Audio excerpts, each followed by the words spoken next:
video is going to be very different to my normal videos because I don't tend to do like theory videos. It's not my kind of content. I like watching theories, but I don't make theories. However, I have seen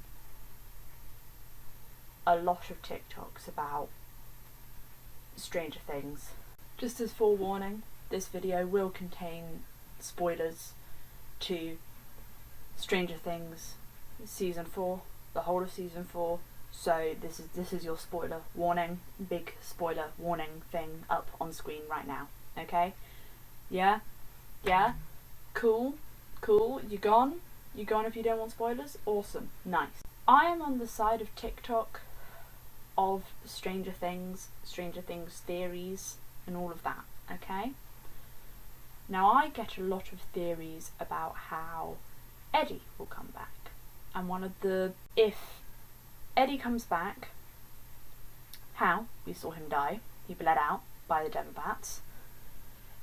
If he comes back as a vampire, surely Steve will turn into a vampire then, because he also got bitten. And he doesn't have legs, so how can he come back? Now here's the thing that annoys me, because after seeing this, I thought, no, I'm sure he has legs. So I watched the scene. I will try and find the scene here, so possible content warning, but I'll put the scene up here. Because you can see his legs move when he's on the floor before Dustin goes over. You see his legs move because they're attached. They're still on him. You can see them move. But he does have legs because you can see it in the scene that I just showed you that he has legs. So that automatically gone out of the way, because one of the things is like, ooh, Vecna could bring him back.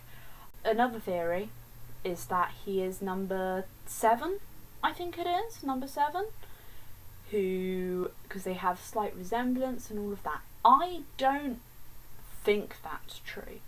I don't want that to be true, because I think they showed the massacre of all of the children, and they've already had 3 people escape, because they had 11, obviously, and they had 8, and they had 1 escape.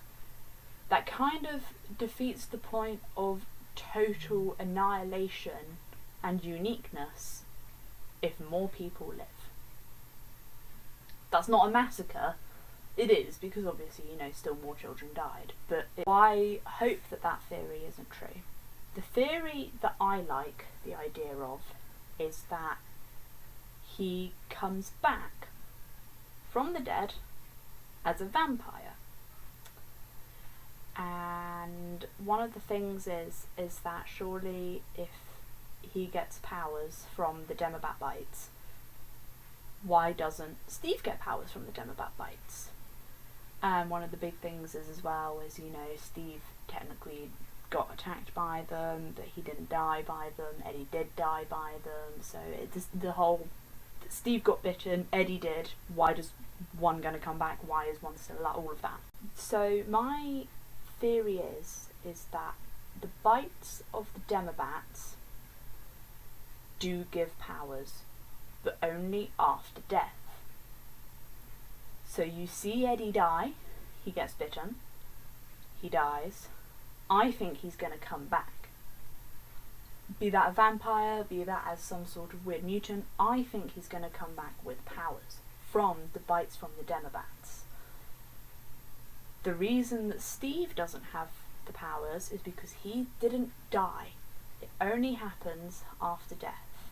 My evidence for this, because I have some evidence, is that he has so much love in fandoms that they can't, I don't think they can kill him, because I appreciate they had Barbara who died, but she didn't have much, like, you know, she was a great character. I'm really sad that she died, but she didn't have that fan base. Same with Chrissy, same with Bob, I think his name was in season 3. They had these characters that died at the end or died so soon after knowing them, but they didn't have that same fan base that Eddie has. So I think for them to completely get rid of this character would be very poor marketing almost on their behalf. That's just one small side note. My other thing, this is more proof, is that they do a lot of, I think it's called the shotgun effect in this season, where they say a fact and it comes to knowledge and it comes in relevance later on. So, for instance, with Eddie, he mentions that he plays guitar. When he's talking to Chrissy, he goes up, says hi to the guitar, and then in, I think it's episode 8 or 9, he plays the guitar. So that's then the shotgun effect. They have a couple of other things as well. Another one, Vecna, when he's in his weird going from the upside down to real time, he has the thing of, they show him where he's all levitated with weird tendrils in him. They show that, and then later on they say he has that weird stage of he's not cooperating to his physical body. This is relevant, I promise. Robin talks about rabies. 2 times? 3 times? Do you guys think these bats have, like, rabies? What? It's just that rabies are, like, my #1 greatest fear, and I think we should probably get you to a doctor, like, really soon, because once the symptoms set in, it's too late. You're already, like, dead. Okay, so the good news here is that I'm pretty sure that wooziness is not a common symptom of rabies, but if you start having hallucinations or muscle spasms, or you start feeling really aggressive, like you want to punch me or something, then you should totally let me know, okay? Yeah? I kind of want to punch you. Sense of humor still intact. It's a good sign. I can't remember. Definitely those 2 times. I think she says, mentions it a 3rd time as well, but I can't remember. So now we just need to sneak into his lair in the upside down and drive a stake through his heart. If he even has a heart. A steak? Is he like a vamp? Is he a vampire? It was a metaphor. Vecna's dead. Killed by cat. So it was thought, my friends. So it was thought. But Vecna lives. But I don't see why that's relevant to bring up definitely twice.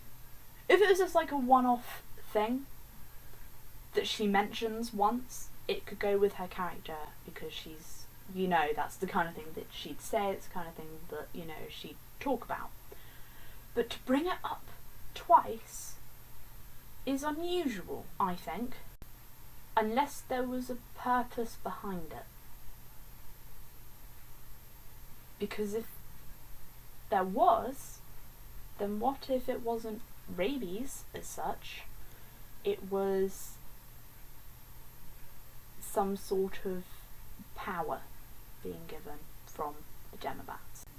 That's my theory anyway. I just wanted to get that out there, and I really wanted to put it on my TikTok, but TikTok isn't a place where I tend to talk to you guys more.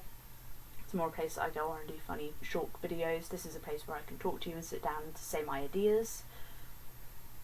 And that's my idea, that's my theory, one of my theories. But I also hope that they don't bring him back in season 5, because then I can think in my brain that all happened and he's off living somewhere happily. And that's what I want. I want him to have gone off, run off, and is just living happily with no one to bother him, and he can live his best life. That's what I want. So if he doesn't come back in season 5, that's what I'm gonna think. And if he does come back in season 5, they better not kill him again, because I will cry again.